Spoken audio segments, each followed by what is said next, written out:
Olá, muito bom dia. Você ligado aqui na TV Candidez. Está no ar o programa Espírita Nova Era, uma realização da AME, Aliança Municipal Espírita de Divinópolis, com a coprodução do CEP, Centro de Estudos e Pesquisas Espíritas, também de Divinópolis. Programa Espírita Nova Era, a mensagem consoladora e esclarecedora da doutrina espírita aqui na sua TV Candidez.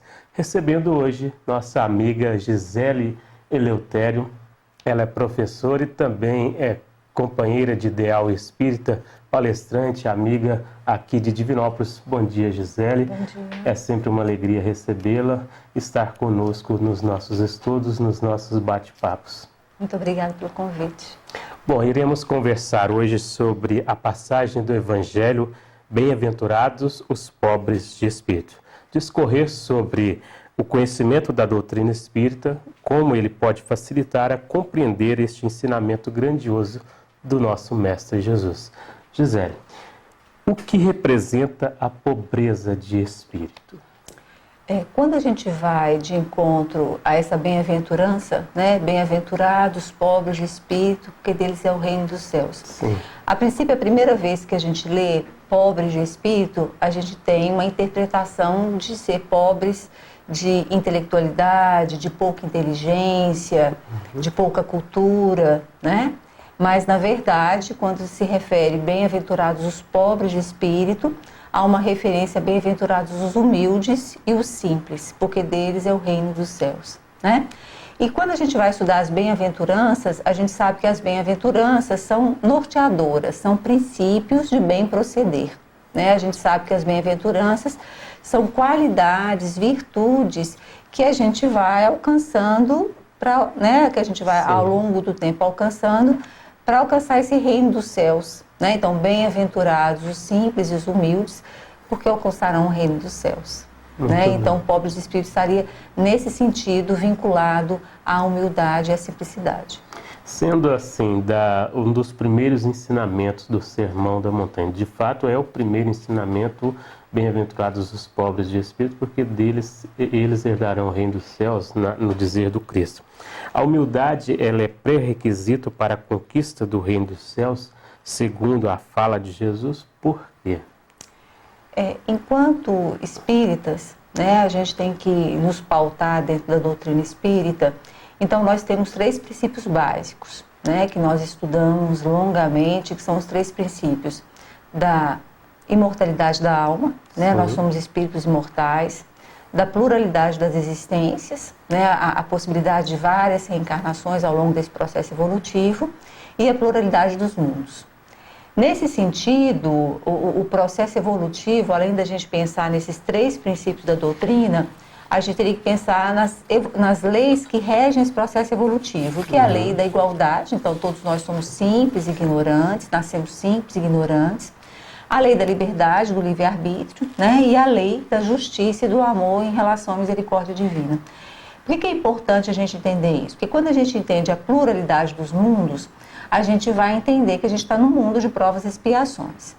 Se a gente está hoje, na atualidade, vivendo um mundo de provas e expiações, é certo, portanto, que nós não somos perfeitos, né? Então, isso é a própria constatação de que nós estamos muito longe ainda desse reino dos céus, que seria essa perfeição, né?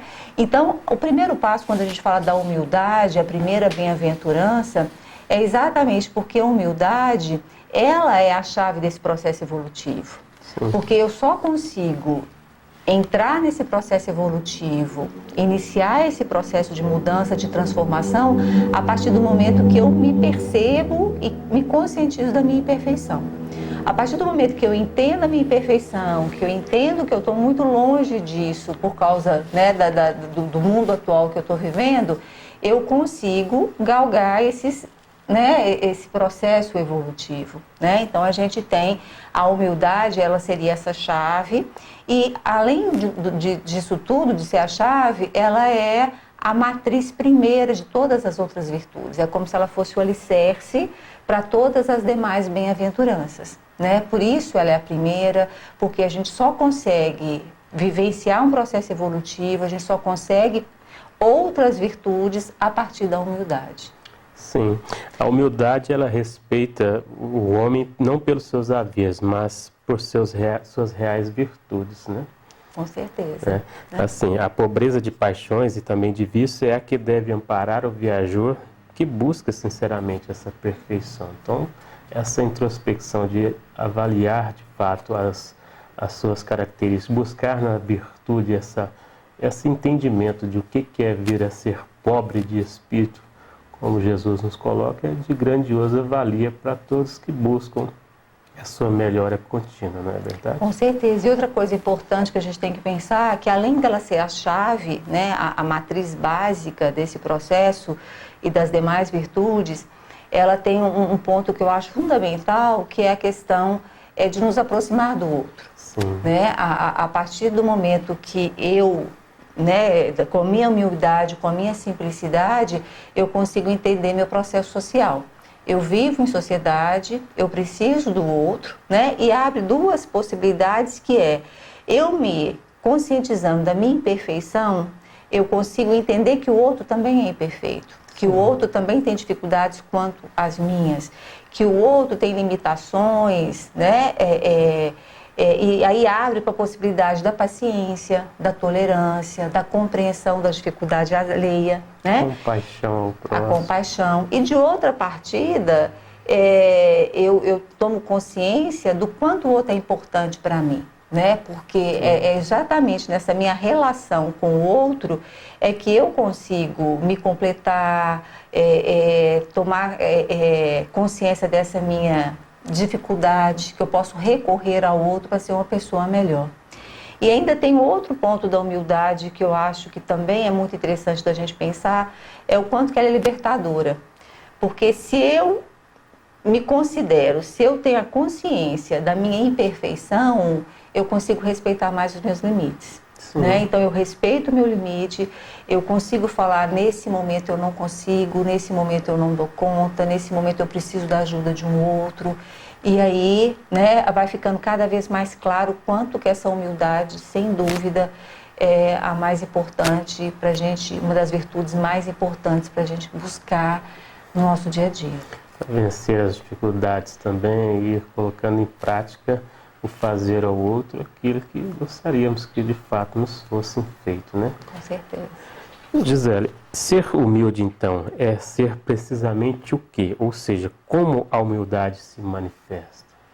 Se a gente for pensar o que é humildade, né? Se a gente for pensar na palavra, na origem da palavra, a humildade vem de pouca elevação, né? Que é a modéstia, é a simplicidade, né? O sentido da palavra é esse, é pouca elevação. E como se manifesta? Eu acho que o primeiro fato que a gente tem que ver da humildade é eu me ver enquanto um ser imperfeito, né? Porque essa é a chave para o processo evolutivo. Isso me permite entender as dificuldades do outro, do meu companheiro, das meus familiares ou das pessoas que eu convivo. Essa questão que você falou da compaixão, né? Eu entendo, eu tenho compaixão pelo sofrimento alheio, porque eu sei que ele também sofre quanto eu nesse mundo de provas e expiações, né? E ela se manifesta na pouca vaidade, que é um dos exercícios mais difíceis que a gente tem, que é a gente não se envaidecer com as conquistas diárias, né? É um caminho que eu sei que eu estou evoluindo, eu preciso evoluir, eu preciso me transformar gradativamente, mas com muita oração e vigília para que isso não me envaideça, né? Porque a vaidade seria o contrário.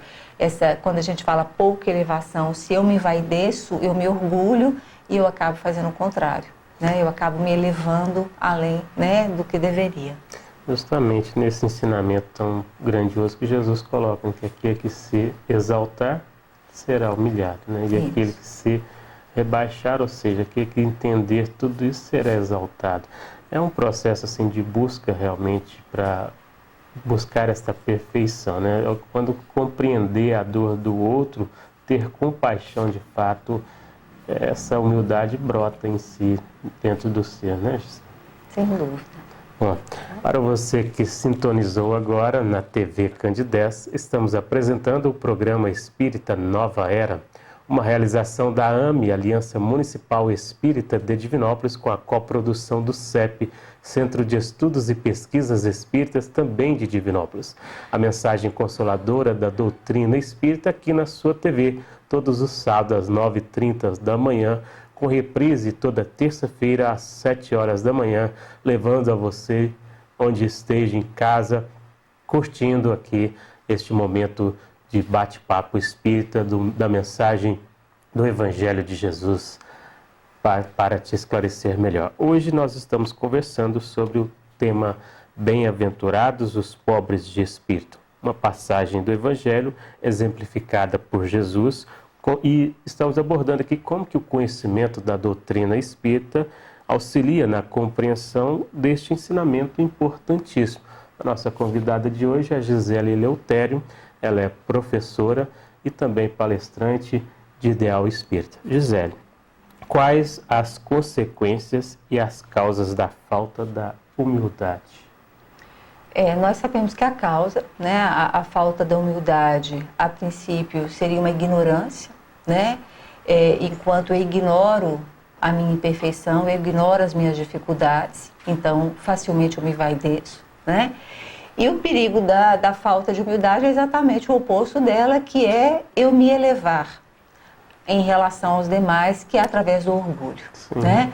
O orgulho nada mais é do que uma elevação do amor próprio, uma elevação das vaidades, se, né, colocar numa posição superior aos demais.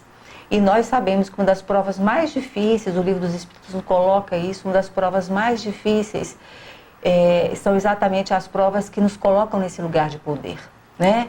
O poder da riqueza material, o poder da intelectualidade, né? Nós sabemos que quanto mais conhecimento, quanto mais intelectualizado uma pessoa mais difícil se torna a humildade.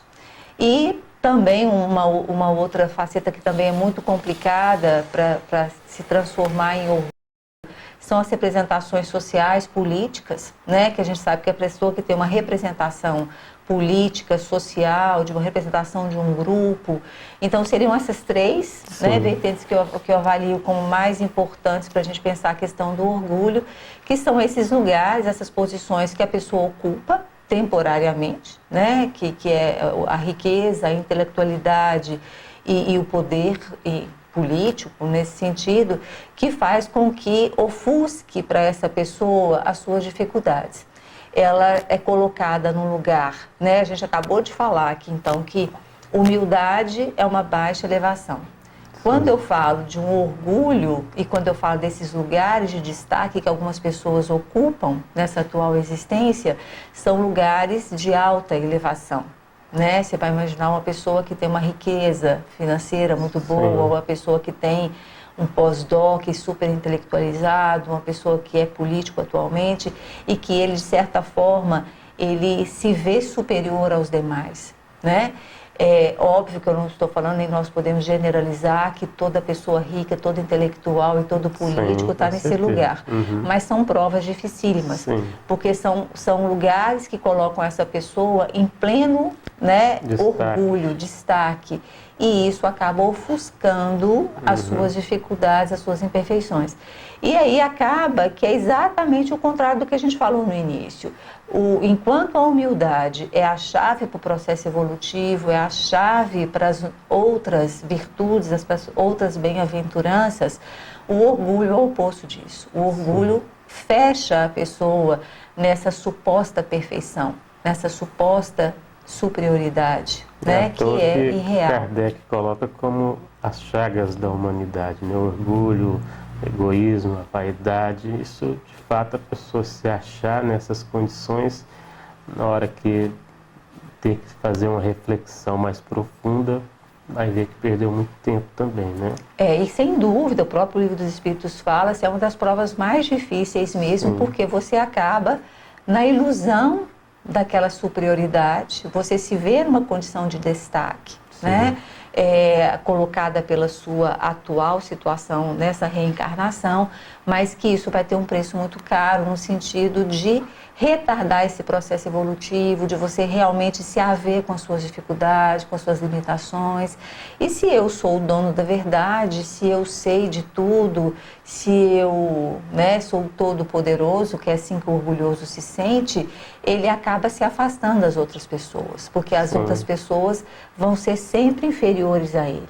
Então aquela aproximação que eu falei anteriormente, que a humildade nos possibilita com o outro, que é eu recorrer ao outro para poder ele me auxiliar nesse processo, o orgulhoso não tem, né? Porque ele não consegue pedir ajuda, ele não consegue recorrer ao outro, porque ele sabe tudo, né? Se eu sei tudo, se eu sou dono da verdade, como que eu posso me beneficiar com alguém que é inferior a mim, né?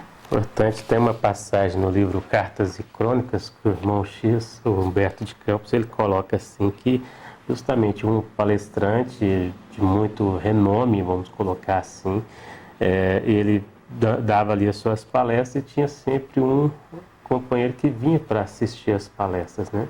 E aí num belo dia se encontra na rua essa pessoa que sempre estava ali assistindo a palestra o cumprimenta. Como vai, irmão? Tudo bem? E ele não gostou daquela atitude, se sentiu muito acima daquele companheiro e se colocou assim, não gostou da atitude dele, de ter parado ele na rua, perto dos seus amigos ali, chamando ele de irmão. E os dois, no processo da reencarnação, né, da morte, os dois desencarnam, se encontram no mundo espiritual e esse companheiro que se achava o maior, não o maioral, vamos dizer assim, encontra esse companheiro lá na sua simplicidade, fazendo trabalhos melhores do que ele. E aí ele chega perto dele, como vai, irmão? Ô, meu irmão, como você está? Tudo bem? Que saudade de você. Olha a diferença de atitude, a diferença de postura mesmo, de lidar um com o outro. Assim nos ensina Jesus, sermos humildes e pacíficos uns com os outros, porque nós não sabemos também a condição a qual a gente vai estar depois, né? É justamente esse relacionar com o próximo, para nos fazer melhores, né? Sem dúvida, né? Como alcançar esta humildade, Gisele? É um desafio, né?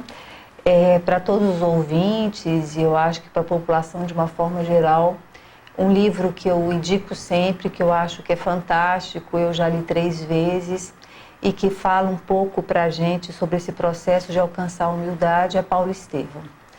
Né? Se a gente estuda a história de Paulo, a gente consegue entender como que é sofrido esse processo de alcançar a humildade, né? E Paulo de Tarso, anteriormente Saulo, né, ele era um doutor da lei, dominava as leis de Moisés, era uma pessoa que a gente estava acabando de falar agora dessa elevação, né? Ele estava num nível elevado em termos da sua classe naquela época, e o quanto foi difícil ele atender o convite de Jesus, né? Ele teve que se desvencilhar de todos os conceitos, de todos os princípios, de todos os valores, né? Afastar da família. Ele foi para o deserto, ele foi trabalhar com tecelão, na tentativa de conquistar, de conseguir viver plenamente a humildade. Então, o livro, ele nos fala desse percurso, mas ele é extremamente ilustrativo para a gente entender o quanto é difícil a gente se colocar nesse lugar de imperfeito, nesse lugar né, de busca mesmo das bem-aventuranças. Então, é um processo difícil. E o que Paulo faz é um trabalho de autoconhecimento, de introspecção, de meditação. Ele vai para o deserto, né? E é óbvio que no nosso dia a dia, com todas as nossas limitações de tempo, de vida corrida, né? Que a gente tente fazer um percurso interno nesse sentido, né? Que no dia a dia eu consiga me vigiar, orar e tentar entender assim, se eu, nos meus atos diários, nos meus pensamentos diários, se de fato eu estou sendo arrogante, se de fato eu estou sendo orgulhoso, se de fato eu não estou recorrendo ao outro por uma questão mesmo de orgulho, né? Que eu consiga nos meus atos entender essa humildade. E como eu falei com você anteriormente, eu acho que a gente tem que pensar nesse princípio da libertação, dela ser extremamente libertadora, porque ela faz com que a gente se respeite, né?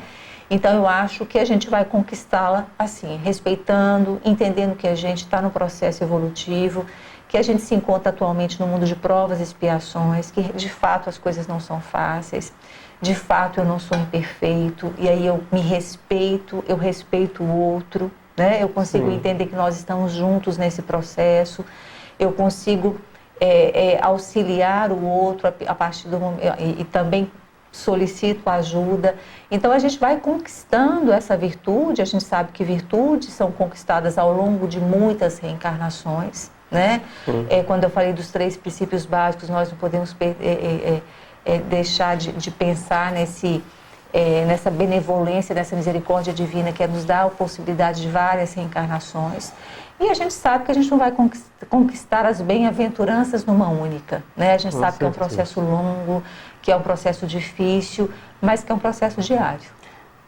Buscar de fato o que o Paulo fez, igual você colocou, esse momento dele no deserto é refletir, é estar consigo mesmo, né? Repensar alguns valores, algumas atitudes, ponderar o que, de fato, como Santo Agostinho nos coloca na pergunta 919 do Livro dos Espíritos, conhece-te a ti mesmo, né? Buscar essa introspecção. Você falou no livro Paulo e Estevão, eu gostaria de colocar um outro livro também relacionado à história de Paulo de Tarso, onde o Alírio de Cirqueira Filho, no livro O Legado de Paulo de Tarso, não sei se você o conhece, um livro muito interessante, muito bom, uma abordagem sobre Paulo e Estevão deste livro e de outras obras ao qual são relacionadas também as experiências, vamos colocar assim, as vivências de Paulo de Tarso. Então, um livro muito bom. Bom, nós estamos chegando ao final aqui do nosso programa. A nossa amiga Gisele Eleutério, que mensagem você gostaria de deixar aqui aos nossos telespectadores? Eu acho que a mensagem é exatamente essa que eu acabei de falar um pouco em relação à vigilância. Eu acho que ela é extremamente importante para nós, né? Vigiar os nossos pensamentos, eles são os construtores das nossas ações, né? Se eu consigo pensar com benevolência, se eu consigo pensar com compaixão em relação a mim, em relação ao outro, né? Eu consigo ter ações, né, mais coerentes com esse pensamento mais correto e se respeitar, porque eu acho que é um processo difícil mesmo, como eu falei, é um processo longo, é um processo que a gente vai estar engatinhando, né? Mas a mensagem que eu gostaria de deixar é que a gente consiga vivenciar essa humildade, essa simplicidade no nosso dia a dia. Muito bem. Nós agradecemos a você, Gisele, que Jesus a abençoe sempre para continuar levando esta mensagem de luz, de amor que a doutrina espírita nos propõe e nos auxilia muito com este conteúdo. Muito obrigado. Jesus sempre lhe abençoe. Obrigado. Nosso programa termina por aqui. Programa Espírita Nova Era, uma realização da AME, Aliança Municipal Espírita de Divinópolis, com a produção do CEP, Centro de Estudos e Pesquisas Espíritas, que vai ao ar todo sábado aqui pela TV Candidez, às 9h30 da manhã, com reprise toda terça-feira, sempre às 7 horas da manhã. Agradecemos a todos pelo carinho da sua audiência. Um bom sábado, um bom dia, uma boa tarde, um bom fim de semana. Até o próximo programa.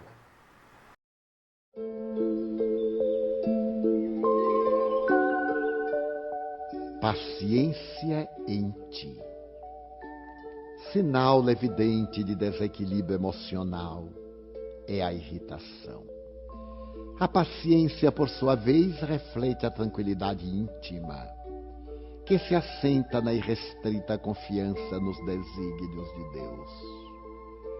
O conhecimento da verdade propicia calma, pois quem seja o homem saber o que lhe está destinado e como lográ-lo. Respeita o tempo, aplicando-o com correção e trabalhando sistemática e continuamente para alcançar as metas a que se propõe. Em todas as circunstâncias comporta-se com equidade, pois sabe que as ocorrências da vida obedecem às leis da causalidade, assim submetendo-se-lhes, sem deixar-se desarmonizar por fatores fortuitos, negativos. Desencadeada a ação, advirão os resultados, conforme o tipo de movimento desenvolvido. Irritar-se, impacientar-se, somente agrava o quadro dos acontecimentos que não podem ser alterados. Desse modo, harmoniza-te com a vida, adquirindo o tesouro valioso da paciência. Nas competições destrutivas, aguarda a tua vez. Nas lutas de predomínio, espera o teu lugar. Nos choques da ambição, permanece em paz. Usa a paciência como instrumento de luta, não te desequilibrando quando os múltiplos convites ao desespero estiverem assodando as tuas resistências. Cada experiência te brindará maior capacidade para outros cometimentos, forjando os metais dos teus sentimentos para vitórias mais amplas. Assim, fica alerta e paciente. Conhecendo a lei de justiça, compreendes que somente te acontece conforme a necessidade da tua evolução. Não te aflijas, nem te apresses. Sem tardança, porém com paciência, atua sempre, aguardando o correto resultado das tuas realizações. Com paciência conquistarás tudo, após te haveres conquistado a ti mesmo para o bem e para a paz.